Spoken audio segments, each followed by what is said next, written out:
అందరికీ నమస్కారం. ఇప్పుడే అందిన వార్త. పెన్షనర్లకు గుడ్ న్యూస్ చెప్పిన ఏపీ సర్కార్ అంటూ వార్తలు అయితే వస్తున్నాయి. మరి దాని గురించి వీడియో చేయడం అనేది జరుగుతుంది.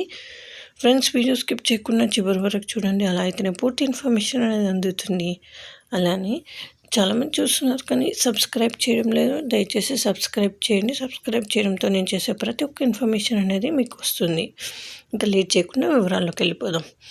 ఆంధ్రప్రదేశ్లో కుటుంబ ప్రభుత్వం ఎప్పటికప్పుడు పెన్షన్దారులకు శుభవార్తలు చెబుతుంది. రాష్ట్రంలో ఉన్న లక్షల మంది పెన్షన్దారులకు ఎటువంటి ఇబ్బంది లేకుండా అన్ని సన్నాహాలు చేస్తుంది. ఇందుకు సంబంధించి ప్రభుత్వం తాజాగా ఇచ్చిన అప్డేట్ ఏంటో తెలుసుకుందాం. ఇదివరకు పెన్షన్ కోసం రోజుల తరబడి ఎదురు చూసేవారు.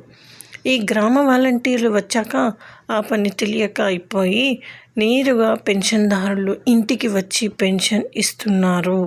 అయితే కోడి కూయక ముందుకే వాలంటీర్లు ఇంటికి వచ్చి పెన్షన్ డబ్బులు ఇచ్చేవారు. అలాగే కొత్త ప్రభుత్వం కుటుంబ ప్రభుత్వం ఏర్పడిన తర్వాత సచివాలయం ఉద్యోగులు ఇదే కొనసాగిస్తున్నారు. కూటమి ప్రభుత్వం 1 నెల డబ్బులు ఆపకుండా ఎప్పటికప్పుడు ఇచ్చేస్తుంది. ఎలక్షన్ ముందు ఇవ్వాల్సిన డబ్బులను సైతం అధికారంలోకి వచ్చాక ఒకేసారి ఇచ్చేసింది. ఒకేసారి 1వ తారీఖు ఆదివారం వచ్చినా, సెలవు దినాల్లో వచ్చినా సరే పెన్షన్ తర్వాత ఇవ్వడం కాదు, 1వ తారీఖు కంటే ముందే, అంతకంటే ముందే ఇంటికి పట్టుకొచ్చి ఇస్తున్నారు.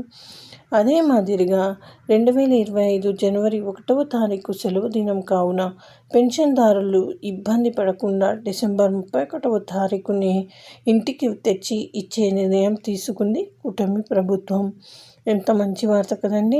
అయితే అందువల్లనే ప్రతి పెన్షన్దారులకు డిసెంబర్ 31వ తారీఖున జనవరి 2025కి సంబంధించి పింఛన్ పంపిణీ జరుగుతుంది. కాబట్టి ఇంటి వద్దే ఉండి వారి విలువైన పెన్షన్ డబ్బులను తీసుకోవాలని సూచించారు.